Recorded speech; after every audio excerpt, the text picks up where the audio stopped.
channel and you're stopping by for the first time, thank you for stopping by. Welcome to my channel. Stick around a while by clicking that red button for more crafting on a budget, more everything on a budget videos to come. And if you click it again when the bell appears, YouTube should notify you every time I upload a new video, depending on the option that you choose in the drop-down menu of the bell. If you're interested in following me on social media, you can find those links in the description box below. So what do I have going on for you for today? Today, I am bringing back to you a Throwback Thursday DIY. Now this is one I did probably my first year of being on YouTube, and it was a DIY video that just never was really seen. And so this summer, as I was showing you all my garden, my salsa garden with all my peppers and whatnot that I'm growing, so many of you said that you hoped I would show you how I make my salsa.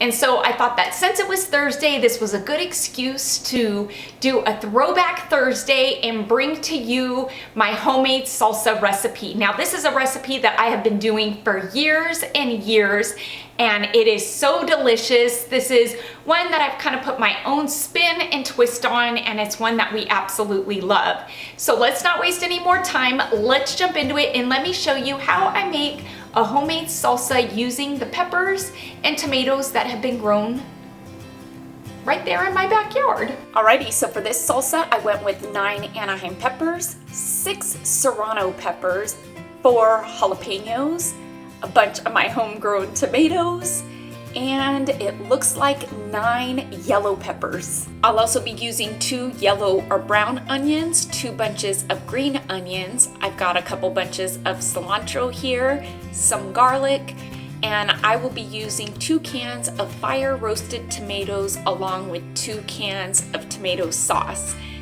And I'm choosing to use the lime juice from this plastic lime. If you want to use fresh lime, you totally can. I'm gonna start off by lining a cookie sheet with aluminum foil because I'm gonna be cooking all of the peppers.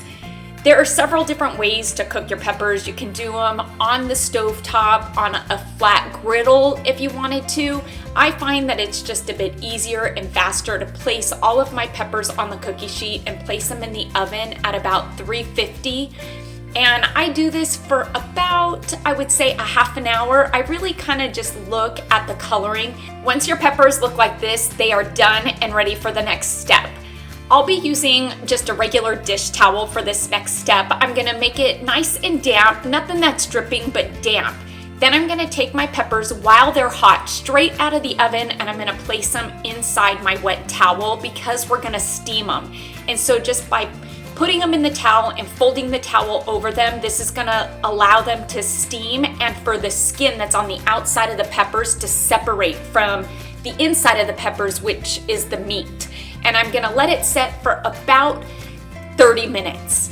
While my peppers are steaming, I'm gonna take this time to cut up all of the stuff that's gonna go in my salsa. And I'm gonna start off by doing the brown or yellow onion. You kind of want to stay away from the sweet onion. You really just kind of want that dry white onion.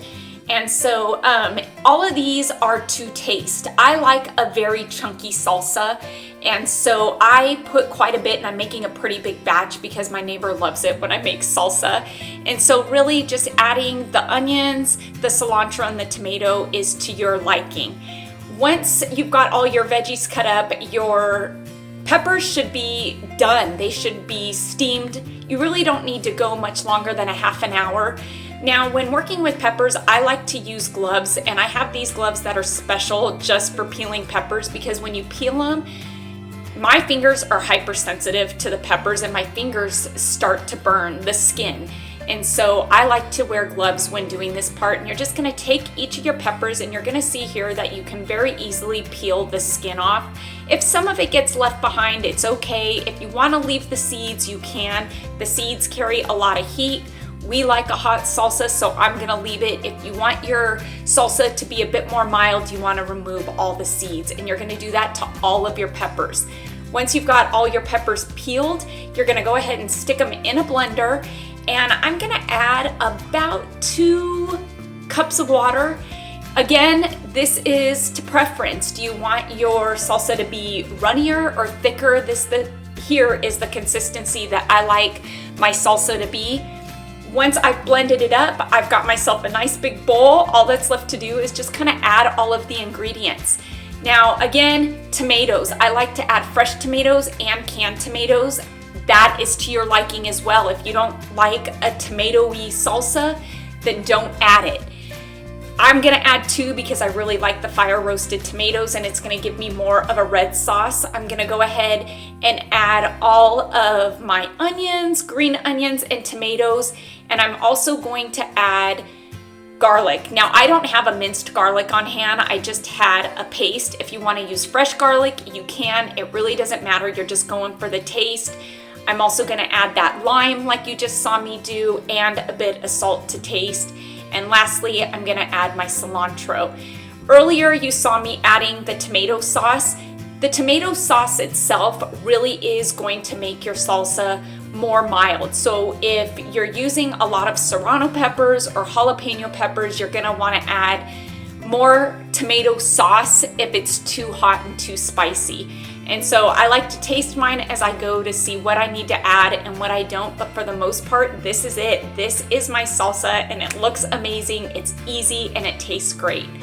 Now, I also like to do a guacamole salsa, or I shouldn't say guacamole, an avocado salsa. And I do that just by cutting up my avocado, and you can see that this is a cool trick of the trade to slice it up in the skin. Then using a spoon, you can just kind of shell it out and your avocado's all cut up. You don't have to cut it up. Then I'm gonna add just a bit of my salsa to this, and this is gonna give me an avocado salsa. You can add more lime to it if you want. Some of that acidity with the avocado always tastes real good, and maybe just a bit more salt.